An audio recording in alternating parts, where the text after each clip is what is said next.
సత్యసాయి జిల్లా పారిశ్రామిక చిత్రపటంలో సరికొత్త చరిత్ర లిఖించబడబోతోంది. ఆంధ్రప్రదేశ్ ముఖ్యమంత్రి చంద్రబాబు, కేంద్ర రక్షణ శాఖ మంత్రి రాజ్నాథ్ సింగ్ సంయుక్తంగా ఇవాళ పుట్టపర్తి వేదికగా యుద్ధ విమానాల తయారీ పరిశ్రమకు శంకుస్థాపన చేయనున్నారు. రాష్ట్రంలో రక్షణ రంగ పరికరాల ఉత్పత్తిని ప్రోత్సహించడంతో పాటు ఏపీని డిఫెన్స్ హబ్గా మార్చాలనే ప్రభుత్వ లక్ష్యంలో భాగంగా ఈ భారీ ప్రాజెక్ట్ పట్టాలెక్కుతోంది. ఈ పరిశ్రమ ఏర్పాటు ద్వారా స్థానికంగా వేలాది మంది యువతకు ఉపాధి అవకాశాలు లభించడమే కాకుండా అనుబంధ పరిశ్రమల అభివృద్ధికి కూడా మార్గం సుగమం కానుంది.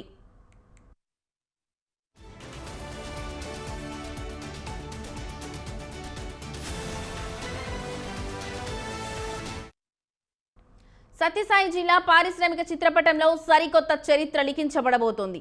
ఆంధ్రప్రదేశ్ ముఖ్యమంత్రి చంద్రబాబు, కేంద్ర రక్షణ శాఖ మంత్రి రాజ్నాథ్ సింగ్ సంయుక్తంగా ఇవాళ పుట్టపర్తి వేదికగా యుద్ధ విమానాల తయారీ పరిశ్రమకు శంకుస్థాపన చేయనున్నారు.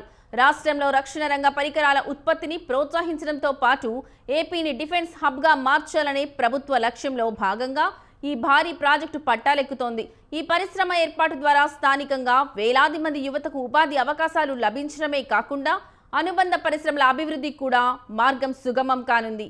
ఇక ఇదే అంశానికి సంబంధించిన మరింత సమాచారం మా కరెస్పాండెంట్ శ్రీనివాస్ ఫోన్ ద్వారా అందిస్తారు. శ్రీనివాస్, చెప్పండి, ఈ అంశానికి సంబంధించి మీ దగ్గర ఉన్న లేటెస్ట్ అప్డేట్స్ ఏంటి?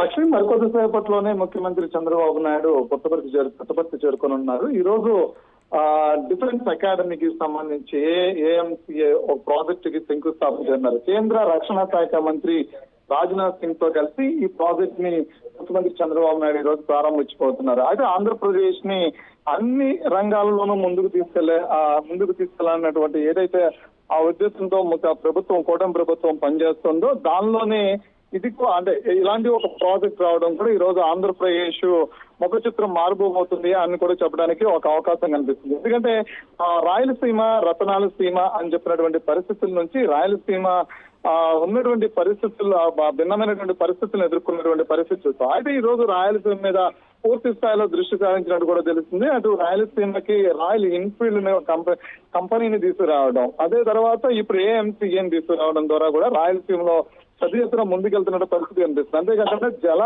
ఆ ప్రాజెక్టుకు సంబంధించి రాయలసీమకి అన్ని రంగాలలో అన్ని ఆ ప్రాజెక్ట్ ను కూడా రాయలసీమకి నీళ్లను తీసుకెళ్లే విధంగా కూడా కూటమి ప్రభుత్వం ఏర్పడిన తర్వాత ముఖ్యమంత్రి చంద్రబాబు నాయుడు తీసుకున్నటువంటి చొరవ ఏదైతే ఉందో దాని ద్వారా ఇప్పుడు రాయలసీమలో అనేక కంపెనీలు రావడానికి, అదేవిధంగా ఇలాంటి పెద్ద ప్రాజెక్టులు ఏఎంసీ ఇలాంటి ఒక పెద్ద డిఫెన్స్ అకాడమీ అలాంటి డిఫెన్స్ అకాడమీలు కావచ్చు, అదేవిధంగా యుద్ధ విమానాల తయారీకి సంబంధించినటువంటి ఒక విశిష్టమైనటువంటి కంపెనీని తీసుకురావడం కావచ్చు, ఇలాంటి కూడా సులభమవుతున్న పరిస్థితి అనిపిస్తుంది. అయితే అభివృద్ధిలో వేగంగా ముందుకు వెళ్తూనే ఇటు ఐటీకి సంబంధించినటువంటి అంశాల్లో కావచ్చు, ఇటు విశాఖను చూస్తే పూర్తి స్థాయిలో ఐటీకి సంబంధించి పెద్ద ఎత్తున ముందుకు తీసుకెళ్తున్న పరిస్థితి కనిపిస్తుంది. ఇటు అమరావతి ఉమ్మడి కోస్టల్ ఏరియాలోనే అమరావతిని ముందుకు తీసుకెళ్తున్న పరిస్థితి, ఇక్కడ కూడా ఇన్ఫ్రాస్ట్రక్చర్ మొత్తాన్ని బిల్డ్ చేయడం, అదేవిధంగా రాయలసీమను పూర్తి స్థాయిలో కూడా అభివృద్ధి పదంలో తీసుకెళ్లడం, అన్ని రంగాల్లోనూ ముందుకు తీసుకొచ్చే విధంగా కూడా కూటమి ప్రభుత్వం ముందుకెళ్తుందని చెప్పవచ్చు. దానిలో భాగంగానే మంత్రి రక్షణ శాఖ మంత్రి రాజ్నాథ్ సింగ్ తో కలిసి చంద్రబాబు నాయుడు ఈ రోజు 15,803 కోట్లతో ఎంసీఏ ప్రాజెక్ట్ కి